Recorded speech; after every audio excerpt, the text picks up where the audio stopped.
Good morning or good afternoon, everyone. This is Stefan Swanepoel here, CEO of T360 and author of the Swanepoel Trends Report and the Real Estate Almanac. It is a delight to be with the guys at RESO here today. Sam, the board called and asked if I could introduce and talk to somebody very special. Colette Stevenson from Hilton Head MLS. You're on the call today. Welcome. Thank you. Good to be here. Anxious to share a little bit of what we've been doing with RESO. It's fantastic, fantastic. Yeah, I was told that the theme for today is all about leadership and that you've shown that in spades, that you've done that exceptionally well. So let's talk a little bit. We're writing the trends report for 2021 at the moment, and we can, of course, early share on here that there's going to be a lot about, of course, the pandemic. There's a lot of technology. There's a lot about platforms, standards, change, adoption, consumer, and all of those good stuff. So tell me, how do you as a leader prepare for these kinds of changes that are already here and are still coming? The main thing that we do is we always try to embrace everything that's coming at us and never put our guard up on anything.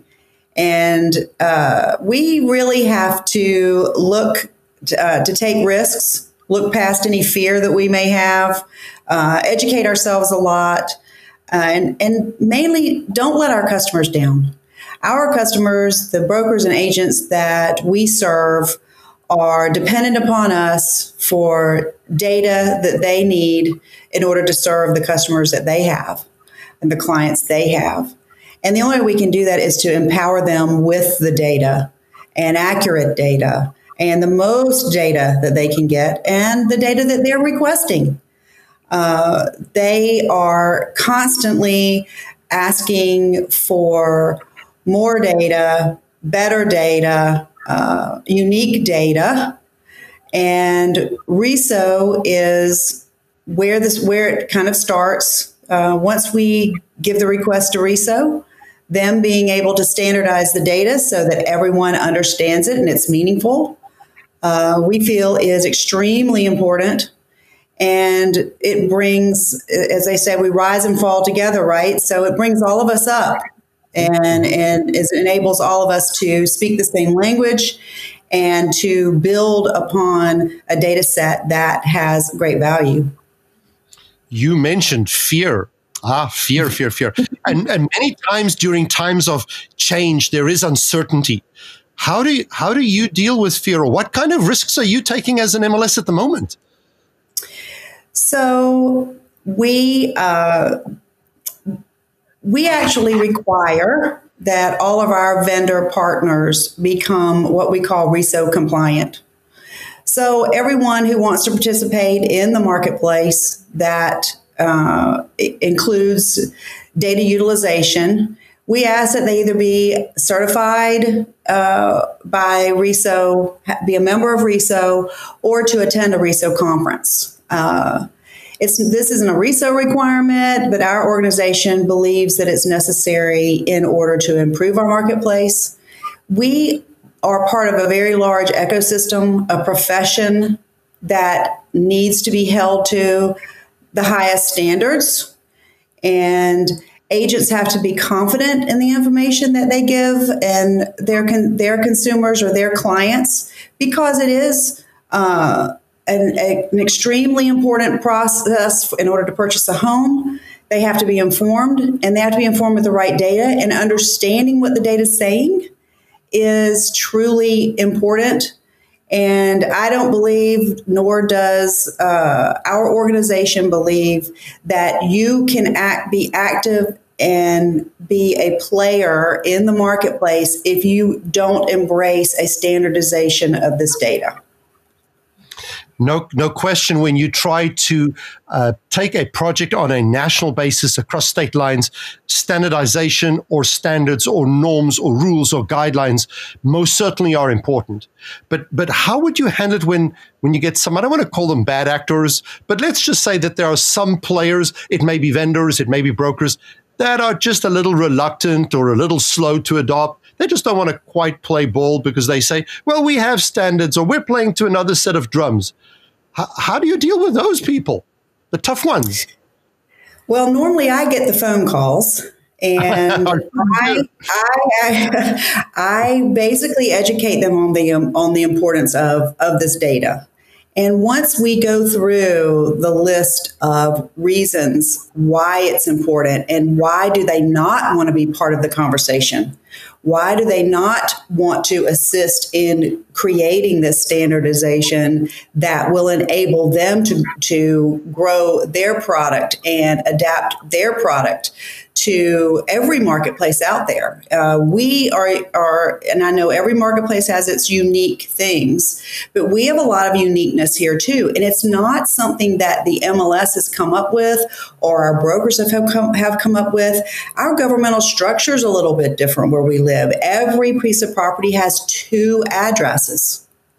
And so depending on whether you're looking at it legally or whether you're just looking at it as a post office box number or a street number, it's looked at differently. So in order to standardize something like that, we all have to be part of a conversation where we can now say, well, is there another situation like this in the country? Are we the only one? How do we adapt that to a standard where it is understandable for a vendor, some extremely bright entrepreneur who has an unbelievable idea and can come to me and understand the data right away?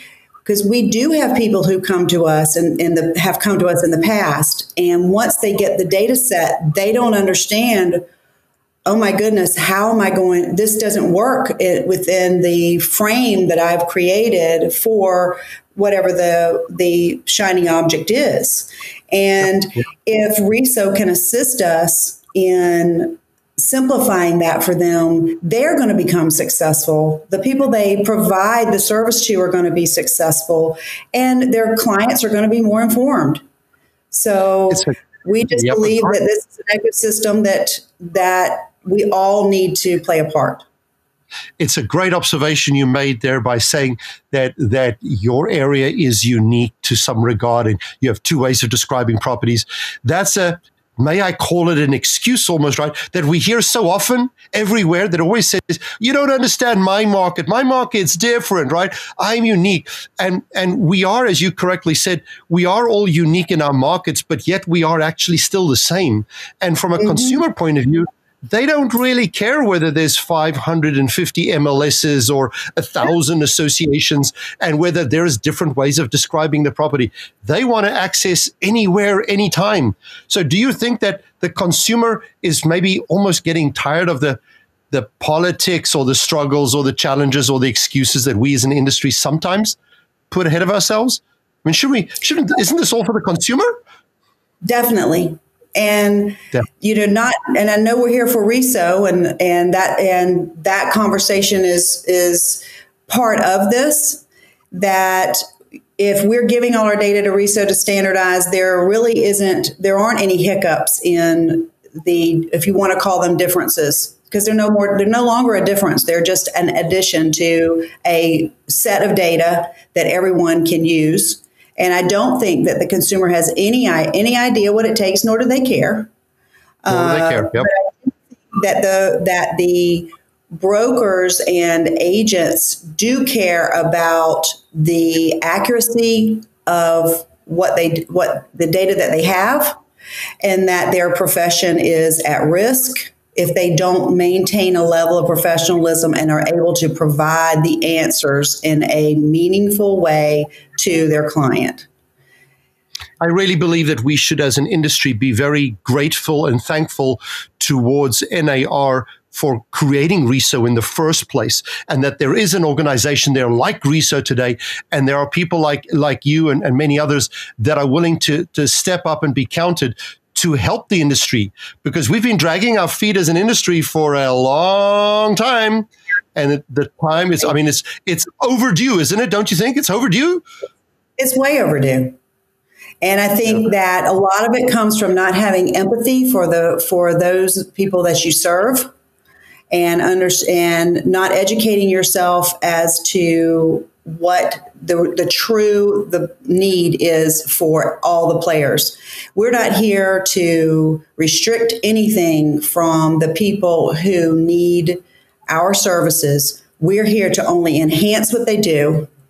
And it's imperative that we adhere to whatever the standards are, wherever they come from, that we agree that there is a way to get this data and the information and the products and services to the agents who are servicing those clients.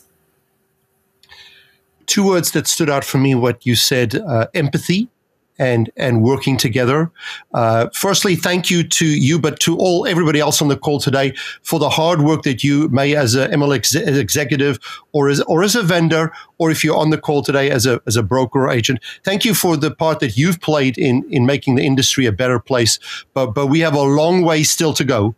And the words which Colette has given us, empathy and let's call it cooperation, we need to do more of that. Please, please, please, let's do more of that. So let's wrap up and ask you two closing questions, if I may. I think let's aim the same question, but let's aim one more towards sort of your colleagues in the MLS and association organized space, and then maybe another one towards the brokers. What's your parting gift, your parting message to the brokers and to the MLS executives in the times ahead, 2021? So I came back with a little tidbit from someone outside the industry a year or so ago, and talking about thinking outrageously. So I came back to everyone in my office and said, in your position, what would be the most outrageous thing that could happen that would make the clients that we have happier or less frustrated, or just give them the best experience possible? And I believe that we should just start constantly thinking forward, thinking outrageously. Ask yourself, come up with the idea, and then sit back, as I do often and with the team I have here, and say, is this really that outrageous?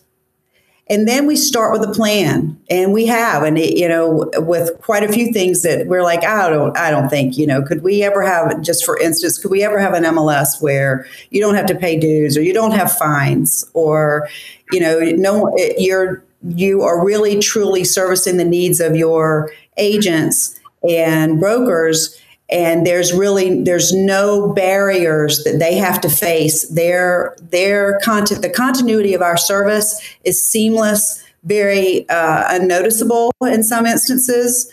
And I say set a plan in place for the outrageous, because it's not so outrageous when you really start to think about it. Well, ladies and gentlemen, there we have it from Colette. Let's make 2021 an outrageously successful year. Let's have more empathy. Let's work together. Let's all work towards having standards in the industry, and let's give the consumers the best service we possibly can. This is Stefan Swanepoel, author of the Trends Report. The 2021 edition will be out the first week of December. From Colette and from me and from RESO, have a wonderful 2021. Thank you all. Goodbye. Bye, everybody.